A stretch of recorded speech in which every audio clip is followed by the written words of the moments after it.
everybody. Hope you're doing good and getting out and having fun. Winter is approaching, so days are numbered depending on where you live, or your days are just starting. In the hot desert, this is the time when you can actually get out and not have to carry 5 gallons of water to just be out there. So, just a quick video, kind of a different one. I call this one Crystals, Crows, and UFOs. And so I guess you'll figure out why by the end of the video. So, basically I was down south messing around and picking rock hounding and doing all that kind of good stuff, and kind of wandering through the forest picking up quartz crystals. Kind of fun place I've been to before. I also get other materials in the area like fire agate and some other stuff, and I just so happened to have experienced a crow swirl. And so I guess a murder of crows is kind of like just a generic gathering of crows. This is sort of a different kind of thing that I've only experienced twice, actually. And this is the second time, and it's sort of a similar region to where I was before. And it's kind of hard to explain. I guess you kind of got to be there.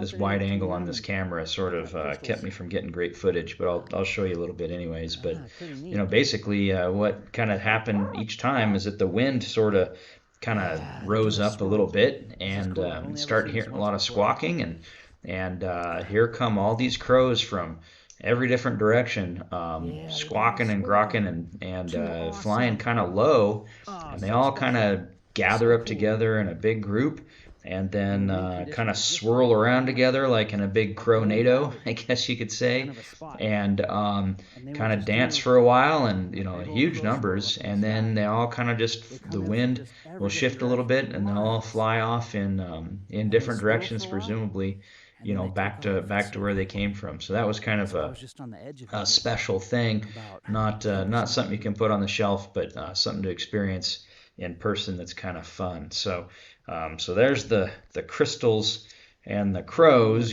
picking up little amethysts and just clear quartz and stuff, crystals out in the woods, and got to see that crow swirl, which is pretty neat. And then for the UFO part, I guess there was something on the internet. Somebody said, it's a crashed UFO in Google Earth. Things always look interesting in Google Earth, I guess, or they can.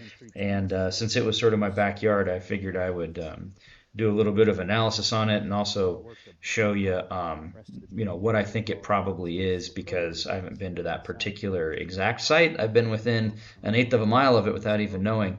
But the internet got all excited about it, so I figured I'd throw in my 2 cents. So the remainder of this video is kind of about the crashed UFO idea, a little different than my usual. So hope you have fun with that, and we'll go look at Google Earth now. All right, so here we are at the supposed crashed UFO that's had a lot of people sort of excited lately, and wouldn't normally pay too much attention to this sort of thing, except it happens to sort of be in my backyard. And I actually have been up on this ridge in the past year. I think it was the last partial eclipse. Was hiking on this very ridge line in the mountains here in the Sierra Ladrones, kind of halfway between Albuquerque and Socorro, and did a hike to, I don't know if it was a canyon north or south of here, but a lower saddle point. This is up a little bit higher. So pretty weird that this thing is out here. It's kind of middle of nowhere. I don't know if they got some special grant or something to put this up here, but and you can see a little bit of a road coming in. And I haven't been to here. I didn't see it when I was up on the ridge before because it was out of line of sight, which means it probably wasn't very tall. But this is, I think that there's another guy who has hiked to this and posted on Reddit and said that it's what I thought it would be after some introspection, which was a water feature for livestock. And I'll show you what one of those looks like from ground level. I think it might have been replaced by a rectangular one, which are more common in the areas I've hiked, per that guy that hiked up here more recently. And but I've seen round ones also. So basically it's just a big surface area that gathers up rainwater, and there's a hole in the middle of the top that lets the water drain in. It's all kind of sloped in, drains into a cistern or a tank of some sort, and then dispenses the water, probably controlled by a float, out to wildlife and livestock once it gets full enough.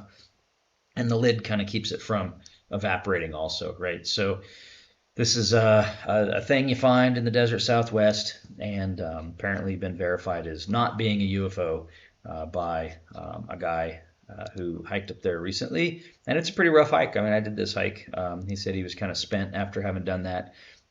It's rough, kind of jagged limestone. And it looks here like it's about 2.5 miles from what I would consider to be the closest takeoff point. Kind of need a four-wheel drive to get to here. At least I did the way I came in from the north when I'd been there before. And about 2.5 miles, about 1,300 foot elevation gain. So you could walk up there and see if you believe it yourself. There's really not much in these mountain range. This mountain range, it's called the Sierra Ladrones, the thief mountain range, because there were bandits always kind of hanging around here. And south of here, there was an old east-west route through the Rio Salado that people would use a lot, and probably a lot of banditry and stuff along there. That was the main east-west route of travel. And some good books like No Life for a Lady by Agnes Morley Cleveland. She lived on a ranch out here when she was young, and experienced desperados coming through, and saw the remains of a wagon train that had been hit and robbed, and things like that. And there's up north, there's Belen. There was even a train robbery where the guys came through here. I got a friend who's kind of got me researching that with him.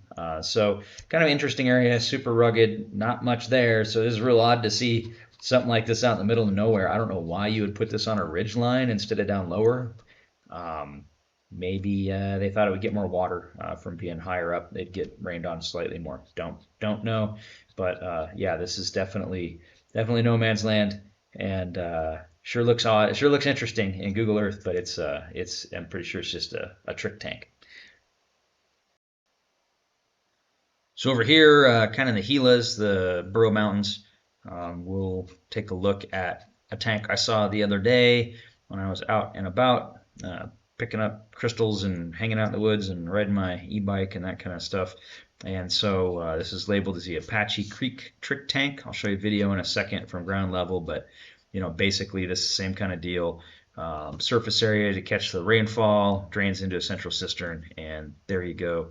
The cows and the deer and everything else have water to drink.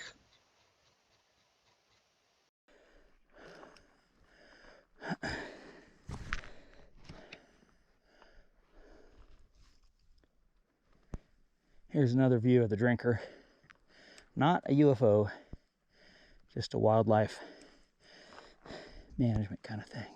Well, there you have it, folks. Not everything's gold bars and old bandit loot. So thought I'd share just a pretty time I had out and about. Something a little different, maybe crystals, crows, and UFOs. And it was a beautiful, beautiful time. So I wanted to share it. But we'll come back with some more treasure and mining kind of stuff here real soon.